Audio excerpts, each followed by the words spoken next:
So we'll be making a pretty big journey today, stopping at a couple of wonderful states that in one case had some big problems, and we got that straightened out. I've just approved an emergency declaration for Iowa, who had an incredible windstorm like probably they've never seen before. It really did a lot of damage. So I've informed the governor, I've informed Senator Grassley and Senator Joni Ernst.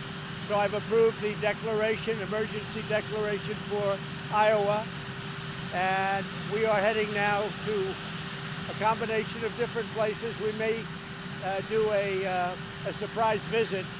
We'll make it, I'll say this, a surprise visit to Iowa. If we can get it in, we're going to do that. But the very important thing is that we approved the emergency declaration for Iowa, so they're in good shape. They're working as we speak. Also, FEMA is in Iowa now, full force, and helping them greatly. Okay? There's oleandrin, the potential therapy for coronavirus. Is that something you're pressing the FDA to approve? You'd have to say it. Oleandrin? Have you heard of that as a possible therapy for coronavirus? I've heard of it, yes. Go ahead. Have you pressed the FDA to approve it? I haven't. Is it something you would support? Is it something that people are talking about very strongly? We'll look at it. We'll look at it. We're looking at a lot of different things. I will say the FDA has been great. They are very close. We're very close to a vaccine, very close to a therapeutic. I've heard that name mentioned. We'll find out. I can get back to you later. Okay? It's possible. We're trying to work it into the schedule. I want to see the people. I love the people of Iowa. They've been very loyal. And the big thing was getting the declaration signed. But I'll be going very soon and maybe today. Steve? Back in the Belarus situation. Yeah, it's terrible. That's a terrible situation, Belarus. We'll be following it very closely. We'll be following it.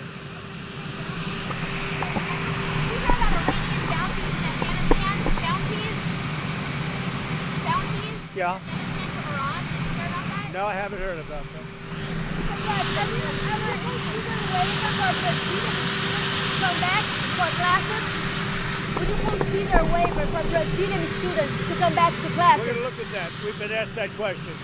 Brazilian students coming back in. We're looking at it very closely. Travel ban for Russia or India? We're looking at the Brazilian situation. We'll take care of all of them. Okay? So we'll see you in a little while. Yeah, Steve. While the Democrats are holding their convention, what's your goal? Well, we're going to be stopping at a number of places. We'll be working very hard. It doesn't have to be covered, but it probably will be. But we're going to be working very hard, stopping at various states. You have a list of the states, pretty comprehensive. We're going to be working very hard. We have to. We're getting down to final crunch. We want to be there. As an example, Iowa just came up. We're doing well in Iowa. It just came up. I want to be with the people of Iowa, so we add that to the schedule. Probably on Friday. We're looking at Friday. And we may do just a small service right here in the White House for my brother. We're looking at doing that. That would be, I think, a great honor to him. I think he'd be greatly honored. He loves our country. He loved our country so much. He was so proud of what we were doing and what we are doing for our country. So I think it would be appropriate. So we'll have probably on Friday afternoon a small service in honor of my brother Robert.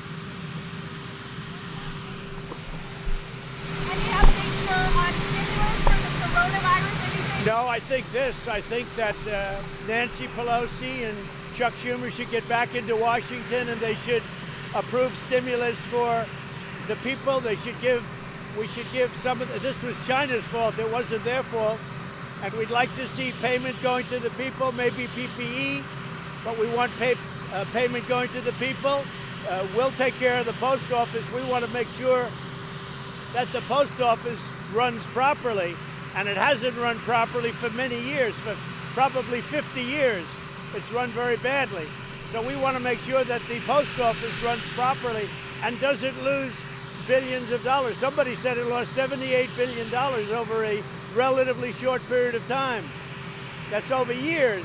$78 billion, so you can't have that. No, we will work with them, but we want money to go to the people that need it, and they don't want to do that. They just want to take care of the bailout money. They want bailout money to go to their friends that are doing a bad job running Democrat states. You have states that are losing a lot of money. They've been poorly run by Democrats for many years, and that's all they want to talk about is bailing out those states. That's unfair to the rest of the country. I wonder if the cutbacks on service are going to affect, are you worried about cutbacks in service affecting people getting medication and prescriptions? No, the post office is running very well. The post office, now look, if you look at the post office, for years that's all people complained about. We're going to run it well, and we're going to not lose so much money.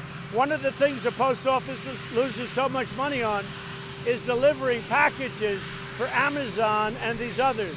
Every time they deliver a package, they probably lose $3 or $4. That's not good. They have to raise those prices. Okay, not for the people to pay, but for Amazon and those companies to pay. Thank you very much. On mail-in ballots, why are you opposed to mail-in ballots when they cannot be hacked by foreign interests or Russians? Absentee ballots are great. You request a ballot, you can't be, I signed an absentee ballot. Absentee ballots are great. They work, they've been proven, they're good like in Florida. But this universal mail-in is a very dangerous thing. It's fraught with fraud and every other thing that can happen. And we have to be very, very careful. We have a very big election coming up. I think we're going to do very well. And I want to make sure the election is not stolen. And so does everybody else. And I'm sure both sides feel that way. So we have to be very careful with this universal mail-in ballot. Absentee ballots are great. They've worked for a long time. And I totally endorse absentee ballots. Thank you very much, everybody. Have you ever encouraged the Postmaster General, a big donor to you, to slow the mail? No, not at all. Wouldn't do that. No, I have encouraged everybody, speed up the mail, not slow the mail. And I also want to have a post office that runs without losing billions and billions of dollars a year, as it has been doing for 50 years. Thank you. Thank you.